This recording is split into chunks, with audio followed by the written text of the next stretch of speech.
Hi, I'm Mark Polk with RV Education 101, and I would like to welcome you to RV 101, Understanding Your RV. Today's topic is how to properly check and maintain vehicle fluid levels.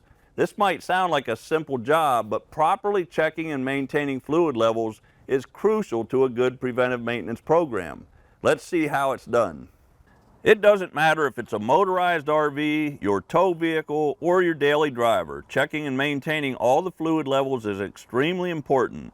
Something else that's important is identifying the problem when you discover a fluid level low. We'll talk more about that in a minute.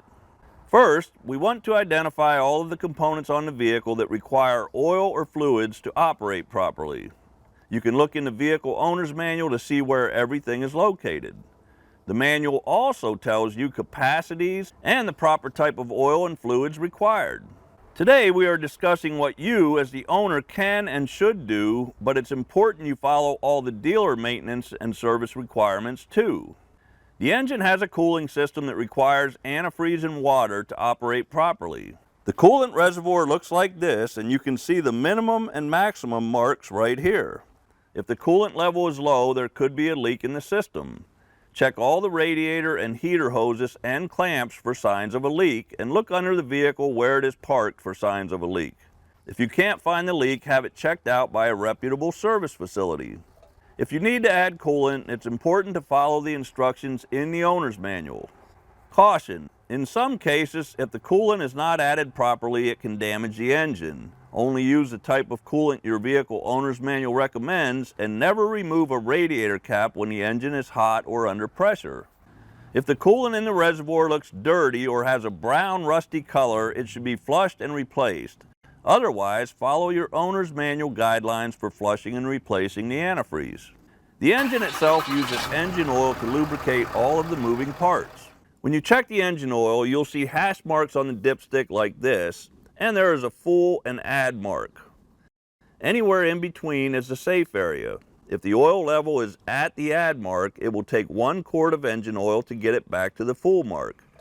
You should check the engine oil on a regular basis. The best way to check the engine oil is with the vehicle parked on a level surface. Start and run the engine until it's warm. Shut the engine off and allow sufficient time for the oil to run back into the oil pan, and then check the level. Always use the type and viscosity of oil recommended by the vehicle manufacturer. Never overfill the crankcase with oil. If you need to add small amounts of oil to the engine periodically, it's possible the engine is burning a small amount of oil. If, on the other hand, the oil level is below the add mark, check the engine for signs of a leak. If you can't find any leaks, have it checked by a reputable service facility. Fresh oil has the best lubricating properties, so it's important to follow the recommended oil and filter change intervals in the owner's manual. Some newer vehicles will notify you when it's time to change or replace the oil, fluids, and filters. Automatic transmissions have a dipstick to check the level of transmission fluid. It's important to read the owner's manual for proper instructions when checking the transmission fluid. For my truck, it needs to be parked on a level surface and the engine needs to be warm and running. Next, I need to apply the parking brake, and with my foot on the brake pedal, shift through all the gear ranges and back into park. Now I can remove the dipstick, wipe it off, and put it back in. This ensures I get an accurate reading. Remove the dipstick again and look to see where the fluid level is.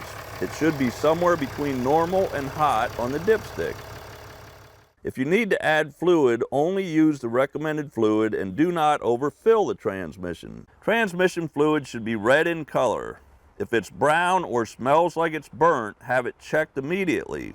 If the transmission fluid is below the normal level, you need to look for leaks or take it to a reputable service facility and have it checked out. Most people don't consider the transmission as needing the fluid replaced like engine oil. The transmission has service intervals too, and if you are towing heavy loads, it's extremely important to follow the maintenance intervals. The power steering fluid can typically be checked when it is hot or cold, as you can see on the dipstick. Check it when the vehicle is parked on a level surface with the vehicle turned off. If it is at or below the add mark, check for signs of a power steering fluid leak. Only use the recommended fluid to fill the reservoir. Anytime you are checking other fluid levels, or if the brake system warning light comes on, check the brake fluid level. The master cylinder is here, and you can see there is a maximum line and a minimum line.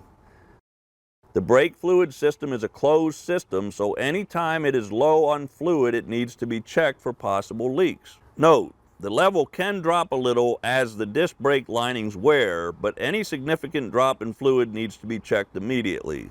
Only use the manufacturer's recommended brake fluid. The fluid levels in manual transmissions, transfer cases, and axles need to be checked periodically too. Seals can go bad and start leaking gear oil. One quick way to identify a leak under the vehicle is by looking for signs of oil in the area where the vehicle is usually parked. Other methods are to get under the vehicle and inspect the seals, or take it to a reputable repair facility and have it inspected. To check gear oil, you remove the fill plug, and the way we did it in the military is to put your little finger into the fill plug hole to the first joint and bend your finger down. You should get oil on the tip of your finger. If you don't, you can add the recommended type of oil and inspect the component for signs of leaks. There are other fluid levels that you need to check periodically, like the windshield washer fluid and the water levels in the battery if they're not maintenance-free batteries. If you own a diesel, there are items like the fuel water separator filters and the diesel exhaust fluid that needs to be checked and maintained. In addition to checking fluid levels in our vehicles, we as owners are responsible for making sure all the maintenance and service intervals are followed.